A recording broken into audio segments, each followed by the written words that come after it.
আমরা যখন চট্টগ্রামে বাঁশখালী ঘুরতে আইছি, তো এটা একটা গ্রাম সাইট।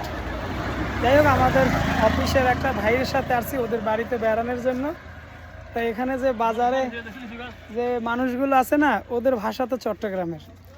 তা এরা চট্টগ্রামের ভাষা বলে। এখানে আমি আর এলে যাই হাসান, আমরা হইলে বরিশালের। এখন এদের কাছে আমরা যখন যাই তখন আমরা মুখে স্যালো টেপ লাগাই বসে থাকতে হয়, কারণ আমরা যা বলবো তা তারা বুঝবে না। আর তাকাই থাকে আর হাসাহাসি করে। যেমন কিছুক্ষণ আগে একটা খালা বলছে, এই এখানে কি কি কি কি হচ্ছে, মানে বর্ডার বর্ডার কেন, মানে বর্ডার হদ্দে, মানে কি এন করতে আছে, এগুলো বলতে আছে। আর এরা যখন আবার কথাগুলো বলে 10 জন মিলে এক জায়গায়, তখন আমরা আবার চুপচাপ বসে থাকি, কারণ তাদের ভাষা আমরা আর বুঝি না।